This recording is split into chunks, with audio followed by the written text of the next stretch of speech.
Hola, mi nombre es Kim y les voy a contar sobre la teoría del delincuente. Se habla de que el derecho penal gira en torno a la ley, el delito, el delincuente y la pena, por lo cual el capítulo es específicamente para hablar del estudio del delincuente. Quirós Cuarón decía que no existen enfermedades, sino enfermos, de la misma manera que no existen delitos, sino delincuentes.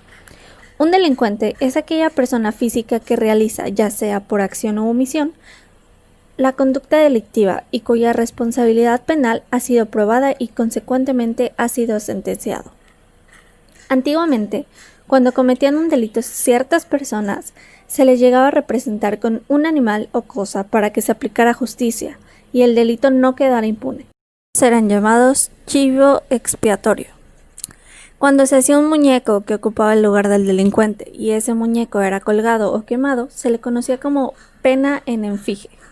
A continuación, se muestra un cuadro de cuál es la manera correcta de llamar a la persona antes de dictarse sentencia, al dictarse sentencia, durante el cumplimiento de la sentencia y ya cumplida la sentencia. La teoría del delincuente nato.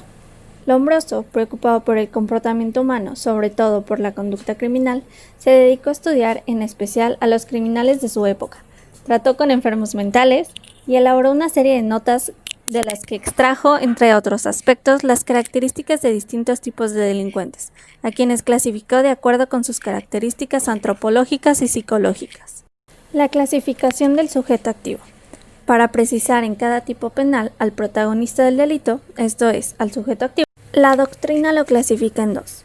El indiferente, la ley no exige características específicas para ser sujeto activo. Y el calificado, la normal exige ciertas cualidades para poder ser sujeto activo. Hablaremos de la frecuencia del comportamiento delictivo. En esta sección abordaremos la periodicidad y el número de ocasiones en que el delincuente infringe la ley. En la primodelincuencia se encuentran los sujetos que por primera vez cometen un delito. El juez debe tener en cuenta esta circunstancia para aplicar una pena más justa. La reincidencia, cuando un sujeto delinque por segunda vez, siempre que haya sido sentenciado por el primer delito. Se divide en dos. Genérica, el sujeto comete un delito de naturaleza diferente a la del primero, y específica. El primero y el segundo son delitos de la misma naturaleza. La habitualidad.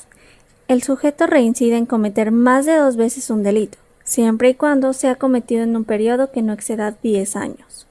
Ocasionalidad.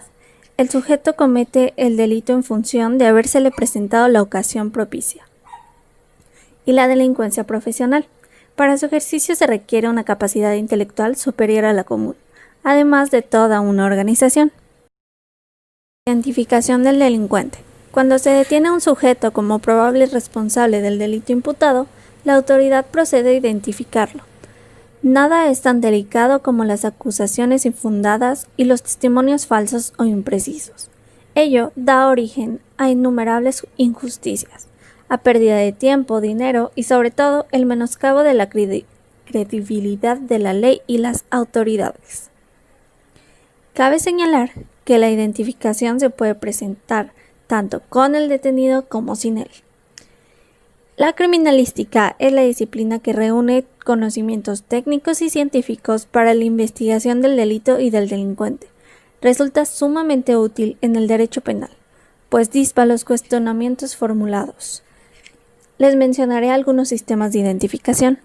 La dactiloscopía. Mediante el examen de impresiones dactilares se puede identificar a un sujeto. Antropometría. Consiste en una serie de medidas, proporciones y características del cuerpo humano que sirven para identificar a las personas. Retrato hablado. Técnica por la cual una víctima o testigo aporta datos, rasgos o características del delincuente, mientras que un dibujante especializado realiza la descripción gráfica. Química y biología forense. Mediante diversas sustancias, orgánicas e inorgánicas, se puede identificar a un sujeto. Curso de personas. Al igual que en el delito, en el cual se vio que se puede presentar el concurso respecto a las personas, también ocurre el fenómeno de la concurrencia, esto es, la reunión de 2 o más personas como sujetos activos del delito. Delito plurisubjetivo. Es aquel en el que la propia norma exige la concurrencia o participación de dos o más sujetos, por ejemplo, el adulterio, incesto y la delincuencia organizada. Participación. Ha sido tratada por diversas teorías a fin de explicar su naturaleza.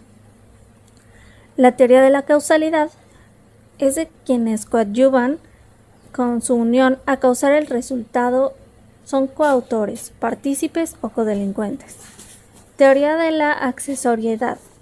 El autor es quien realiza el acto delictivo o la conducta típica. Teoría de la autonomía. Afirma que cada sujeto realiza una conducta autónoma. Los grados de participación. En la participación existen diversos grados, según la forma y la medida en que participe cada sujeto. La autoría. El autor es la persona física que realiza la conducta típica y puede ser material o intelectual. El autor material es quien de una manera directa y material realiza la conducta típica. El autor intelectual es quien idea, dirige y plantea el delito.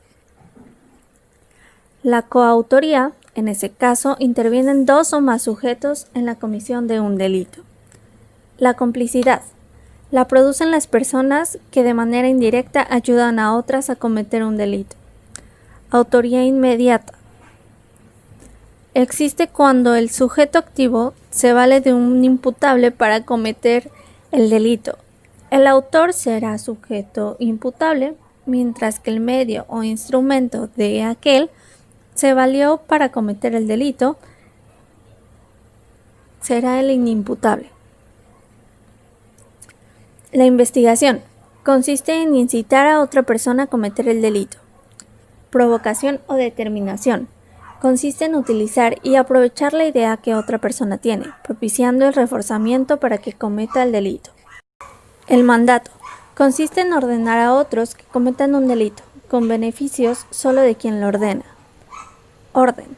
Es una especie de mandato en el que el superior ordena al inferior la realización de un delito, en abuso de su autoridad.